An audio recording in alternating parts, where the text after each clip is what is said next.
में जब भी समाज की परिकल्पना की गई तो उसमें गाय का बड़ा महत्व रहा, इसलिए शायद इसे गौधन की संज्ञा दी गई। वेदों से लेकर प्रेमचंद तक कहीं ना कहीं भारत के परिवारों में गाय को बड़ा महत्व दिया गया।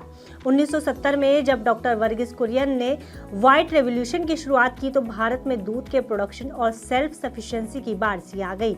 ऐसे में जब भारत में लोगों का स्टैंडर्ड ऑफ लिविंग धीरे धीरे बढ़ रहा है, वैसे वैसे देश में दूध की डिमांड भी बढ़ रही है। इसके लिए भारत में पहले ही 3 सिंथेटिक गायों की नस्लों को इंट्रोड्यूस किया जा चुका है। अब इसमें हाल ही में 14 जनवरी को एक और जर्सी गाय की नस्ल को आधिकारिक रूप से पंजीकृत किया गया है। जानकारों की माने तो ये कदम भारत के डेयरी क्षेत्र में एक महत्वपूर्ण पड़ाव है।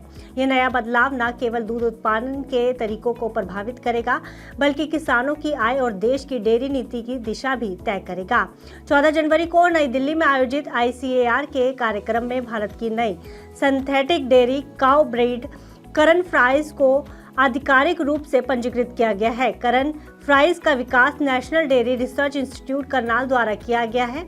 अब अगर इस नस्ल को विकसित करने का उद्देश्य पर बात करें तो इन हाइब्रिड गायों को लाने की मंशा दूध की बढ़ती मांग को पूरा करने की है।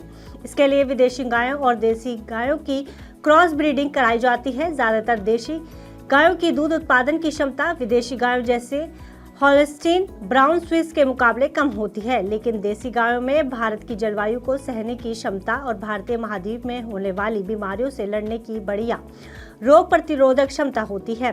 इसी दोनों पहलुओं में संतुलन बनाने के लिए इन हाई प्रोडक्टिविटी गायों को लाया गया है।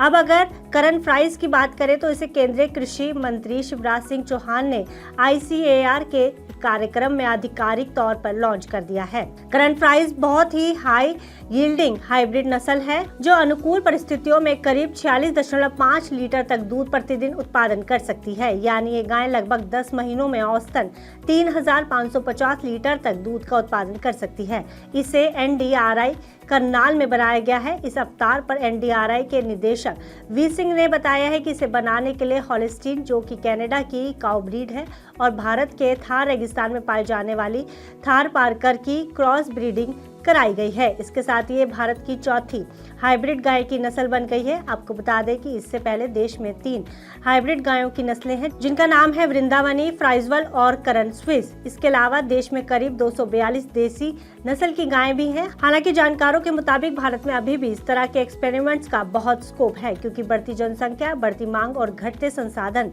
ये सब कहीं ना कहीं भारत के पूरे डेयरी सेक्टर पर एक बड़ा प्रेशर क्रिएट करते हैं। ऐसे में करन फ्राइज जैसी नस्लें किसानों के लिए कहीं ना कहीं एक व्यवहारिक समाधान प्रस्तुत करती हैं। हालांकि इसको लेकर कई लोग देसी बनाम विदेशी जैसी बहस पर भी बात कर रहे हैं, पर हमें ये समझना होगा कि 150 करोड़ की आबादी जिन्हें अपनी प्रोटीन की जरूरतों को पूरा करना है और इसका सबसे सस्ता सोर्स है दूध।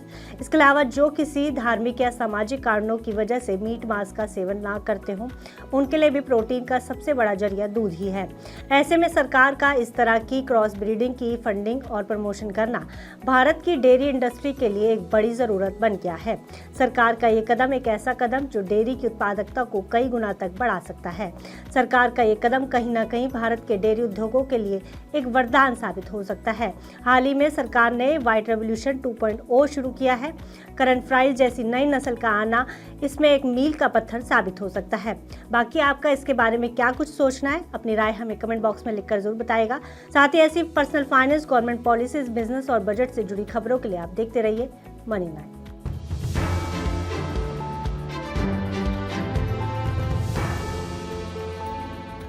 ग्लोबल संकेतों के दम पर कैसे खुलेंगे हमारे बाजार?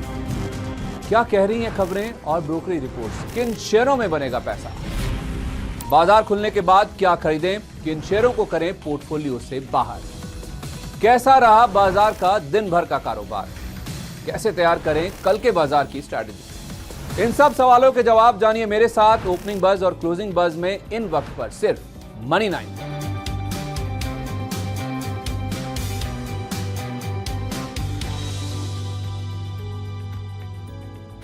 मनी 9 लाया है membership programme money 9 prime.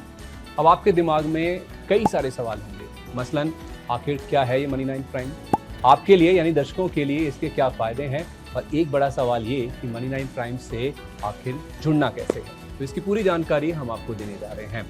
Money 9 prime में 3 प्लान होंगे, इकोनॉमी, स्टैंडर्ड और वीआईपी। तो फटाफट ज्वाइन कीजिए YouTube पर मनी9 प्राइम। ज्वाइन करने के लिए मनी9 के YouTube पेज पर जाइए, होम पेज पर मिलेगा ज्वाइन बटन, इसे क्लिक करें, अपनी पसंद का प्लान चुनें और बस हो गया, अब आप रहेंगे सबसे आगे।